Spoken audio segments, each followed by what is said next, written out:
जादुई घोड़ा और लाठी चार्ज स्टिक। पहले अवंती राज्य में राजा रणवीर सिंह का परिपालन था।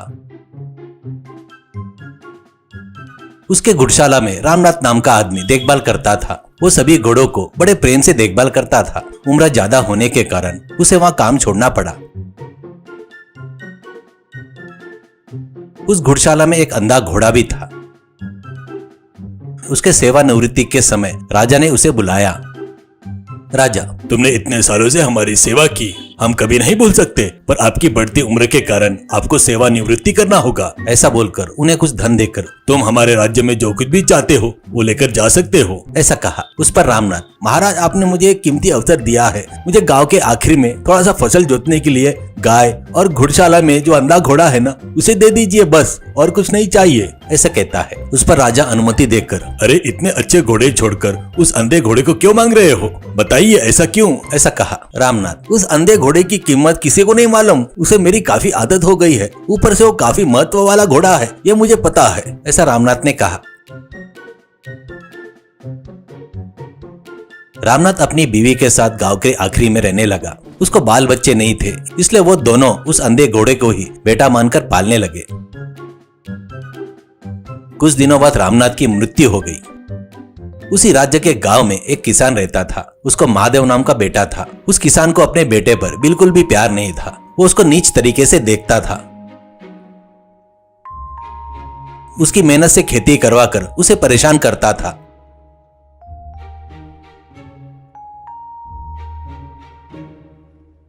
महादेव काफी मेहनती था, पर क्या फायदा, उसके पिताजी उसे बिल्कुल भी प्यार नहीं करते थे। उस पर वो काफी दुखी होता था।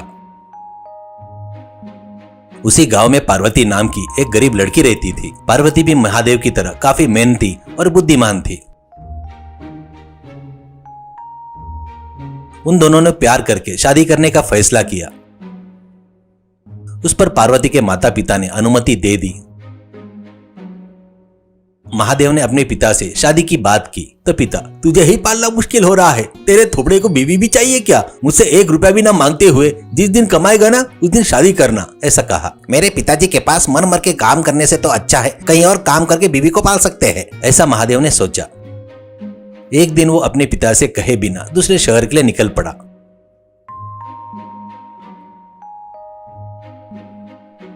वो जा रहा है करके सिर्फ पार्वती को ही पता था।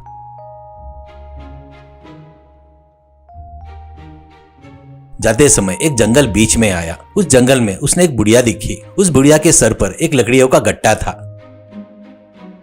वो, अरे अम्मा जी, इतनी उम्र हो गई आपकी, उसे तुम नहीं उठा सकती, उसे इधर लाओ, ये लेकर मैं तुम्हें घर तक छोड़ दूंगा, ऐसा कहता है महादेव। कौन हो बेटा तुम, कहाँ से आए हो और कहाँ जा रहे हो, ऐसा बुढ़िया ने पूछा। बुढ़िया ने अपना सर का बोझा महादेव के सर पर रखा। महादेव ने बुढ़िया को अपनी कहानी बताई और कहा, काम करके जीने जा रहा हूँ माँ जी, कुछ पैसे इकट्ठा करके मेरे गांव जाकर मेरी पार्वती से शादी करूंगा, ऐसा कहा। अरे कहाँ और क्यों जाना महादेव, हमारे घर पर काम कर, खाना खिलाकर साल भर बाद पैसे दूंगी, ऐसा कहा बुढ़िया ने। ठीक है माँ जी, वैसा ही करूंगा, तुम्हारी सेवा करने से मुझे पुण्य भी मिलेगा, ऐसा महादेव ने कहा।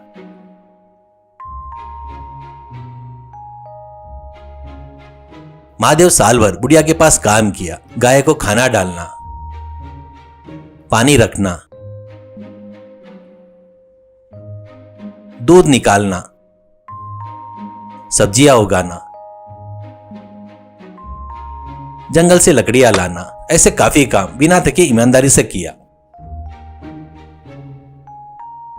बुढ़िया ने उसे 3 टाइम का खाना पेट भर के दिया। साल भर पूरा होने के बाद बुढ़िया, अरे महादेव, पूरे साल भर तूने जो काम किया था ना, तूने अच्छे से किया, तुझे कुछ देकर ही भेजूंगी कहा था ना, मेरे पास जो घोड़ा है उसे लेकर खुशी से अपनी जिंदगी जी। ये सुनते ही महादेव नाराज हो गया। ये अंधा घोड़ा किस काम आएगा, उसे खिलाना कैसे, और इस अंधे घोड़े को बेचने पर कोई खरीदेगा क्या, बुढ़िया ने धोखा दिया, ऐसा सोचने लगा। बुढ़िया हंसकर, अरे पागल, इतना समय तुझसे काम करवा कर तुझे मामूली घोड़ा दूंगी क्या बेटा, वो घोड़ा मामूली नहीं है, इसलिए तो मेरे पति ने उस घोड़े को राजा के घुड़शाला से यहाँ पर लेकर आए, उसके पूंछ कर पकड़कर जोर से खींच कर दे, क्या होगा पता चलेगा, ऐसा कहा। महादेव ने जोर से पूंछ खींचते ही घोड़ा जोर से चिल्लाने लगा। जैसे ही घोड़ा चिल्ला रहा था, उसके मुंह से सोने हीरे मोती ऐसे गिरने लगे। वो सब देखकर महादेव आश्चर्यचकित होकर बुढ़िया को नमस्कार करके घोड़े पर चढ़कर अपने गांव के लिए निकल पड़ा।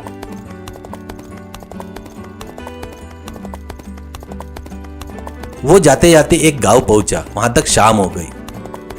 वो अपने रिश्तेदार के घर जाकर, अरे बड़ी माँ, आज रात को मुझे खाना दो, मैं यहीं पर सोकर कल सुबह यहाँ से चला जाऊंगा, ऐसा कहा। बड़ी माँ का लड़का और महादेव घोड़े को ले जाकर नारियल के पेड़ से बांध दिए।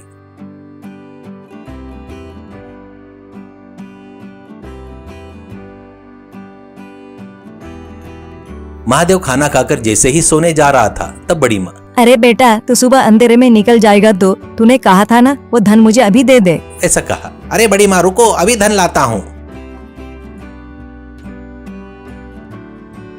कहकर बाहर जाकर अपने घोड़े की पूंछ खींची। घोड़ा चिल्लाया, मोतिया, सोना और हीरे सब गिरा दिया।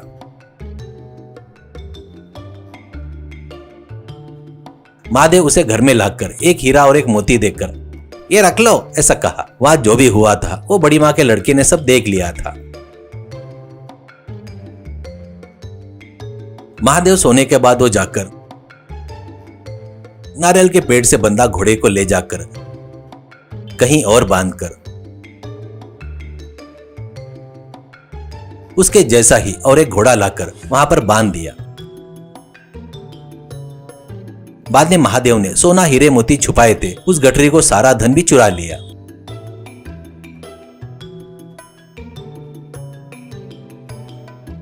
महादेव सुबह उठकर नारियल के पेड़ से बंधे अपने घोड़े को लेकर वह अपने गांव की ओर निकल पड़ा।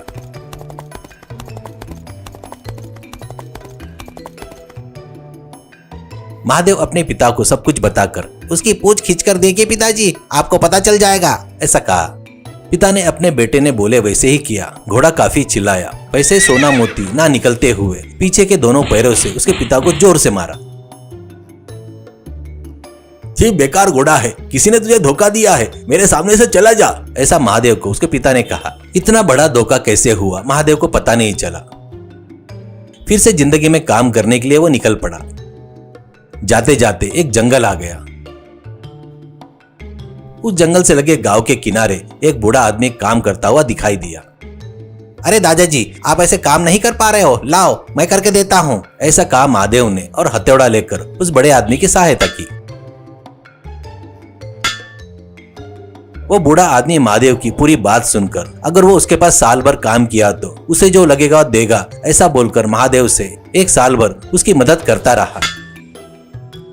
वो जाते समय वही बूढ़ा एक कांच की थाली देखकर, अरे बेटा ये मामूली थाली नहीं है, खाना दो बोलकर किसी ने कहा तो ये शाही पकवान देगी, ऐसा कहा। महादेव वो थाली उसके सामने रखकर, ए थाली मुझे शाही पकवान दे दे। तुरंत उस थाली में शाही पकवान, तरह तरह के पकवान आ गए। वो सब उनको खाकर उस बड़े आदमी को नमस्कार करके वहां से निकल गया। पिछली बार की तरह ही उसने बड़ी माँ के घर आते समय शाम हो चुकी थी। वो उसके बड़ी माँ के घर जाकर अपनी बड़ी माँ से, आज रात को यहीं सोकर सुबह होते ही यहाँ से चला जाऊंगा, ऐसा कहा। फिर खाना नहीं खाओगे बेटा, ऐसे बड़ी माँ ने कहा। अरे बड़ी माँ, मेरे पास खाना देने वाली थाली है, ऐसा बोलकर थाली सामने रखकर, थाली खाना दे दो, ऐसा कहा। तुरंत वहां पर खाने की चीजें प्रकट हो गई। वो देखकर बड़ी माँ और उसका लड़का आश्चर्यचकित हो गए। उसमें का आया हुआ खाना बड़ी माँ और उनका लड़का और महादेव सब लोग खाने के बाद भी खाना बचा हुआ था। बड़ी माँ का लड़का रात में उठकर महादेव सोते समय उसकी थाली चोरी करके उसके जगह पर दूसरी वैसे ही थाली को रख दिया।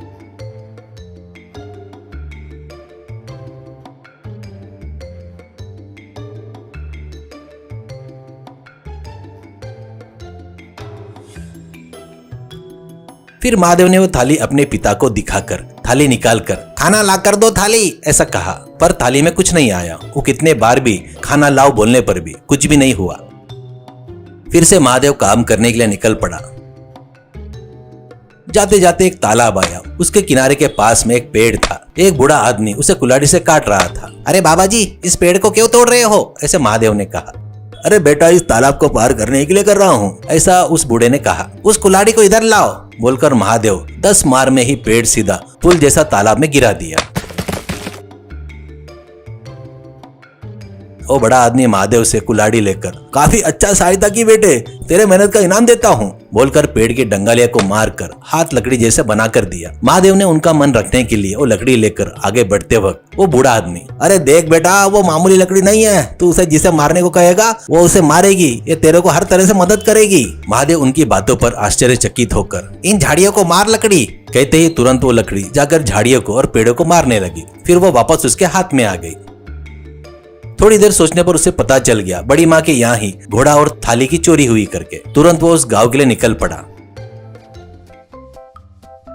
और कहा, क्या बड़ी माँ कैसी हो? ऐसे महादेव ने पूछा। अरे बेटा, हमने तुम्हें कभी नहीं देखा। ऐसे बड़ी माँ ने कहा, हाँ हमने इन्हें कहीं नहीं देखा। ऐसे बड़ी माँ के लड़के ने कहा, मेरा घोड़ा और थाली चोरी आप दोनों ने ही की है, अब तो याद आया ना? ऐसा महादेव ने कहा, हमने तुम्हारी कोई चीज नहीं चुराई है। ऐसे बड़ी माँ के लड़के ने कहा, जा लकड़ी इनकी धुलाई कर। ऐसे महादेव ने कहा। महादेव के पास जो लकड़ी थी वो तुरंत हवे में उड़कर बड़ी माँ के लड़के की धुलाई की। वो देखकर बड़ी माँ, हमें माफ कर दे बेटा, हमारी मत्थी मारी गई थी, इससे तुम्हारी चीजें चुराई, तुम्हारी चीजें तुम लेकर जाओ बेटा, मेरे बेटे को छोड़ दो। ऐसा कहते ही उस पर महादेव ने, आजा मेरी लकड़ी, ऐसा कहा। वो बड़ी माँ के लड़के को मारना छोड़कर महादेव के हाथ में आ गई।